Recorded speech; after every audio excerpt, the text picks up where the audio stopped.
আর এবার আপনাদেরকে একটা ছবি দেখাবো, বাস্তব ছবি। এর আগের সরকারের ব্যর্থতা, সেই ব্যর্থতা আজকেও বয়ে বেড়াতে হচ্ছে সমাজকে। এই তৃণমূল সরকারের আমলে বারংবার শিক্ষক নিয়োগের দুর্নীতির অভিযোগ উঠেছে। আর তার প্রভাব কোথায় পড়েছে জানেন? বাংলার স্কুলগুলোতে শিক্ষকের সংকট দেখা দিয়েছে। আজকে একটা মহকুমার ছবি আপনাদেরকে দেখাবো, চোখ কপালে উঠবে। দেখুন। একসময় পড়ুয়াদের দৌড়ঝাঁপে গমগম করত স্কুলগুলো, এখন পোড়ো বাড়ি, গরু ছাগলের সংসার। শিক্ষক সংকটে বন্ধ হয়ে গেছে আরামবাগ মহকুমার 8টি জুনিয়র হাই স্কুল। মাস্টার শিক্ষিকা না থাকার জন্য আমাদের কোনো ছাত্রছাত্রী বা ছাত্রী এখানে আর আসেন না। আমাদের বহু দূরে মানে তাদেরকে পড়াতে হয়। মেনলি ব্যাপার হচ্ছে শিক্ষক নেই এখানে। স্কুলের পরিষেবা দেখুন, প্রচুর পরিকাঠামো আছে।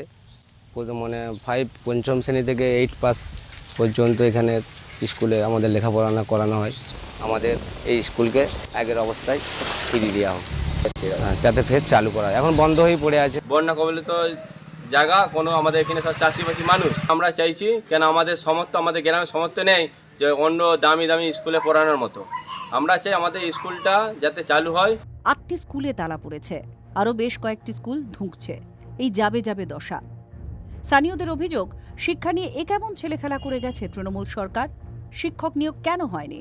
কেন তাদের ছেলে মেয়েদের পড়াশোনা করতে গিয়ে এভাবে হয়রান হতে হবে?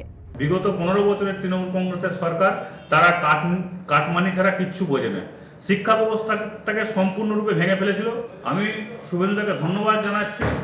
তিনি ইতিমধ্যেই ঘোষণা করেছেন যে সারা রাজ্যে আবার নতুন করে শিক্ষক নিয়োগ হবে। এই শিক্ষক নিয়োগের মাধ্যমে যে বন্ধ হয়ে যাওয়া জুনিয়র হাই স্কুলগুলো বন্ধ হয়েছিল শিক্ষকের অভাবের জন্য, সেই জুনিয়র হাই স্কুলগুলো আবার নতুন রাজ্য সরকারের আমলে আবার নতুন করে শুরু হবে। নতুন সরকারের আশ্বাসই এখন আশার আলো দেখাচ্ছে মানুষজনকে। তারা অপেক্ষায় কবে আবার এই স্কুলগুলিতে শিক্ষকরা আসবেন, ফের পা পড়বে পড়ুয়াদের। আরামবাগ থেকে তন্ময় বৈরাগীর রিপোর্ট, TV9 বাংলা।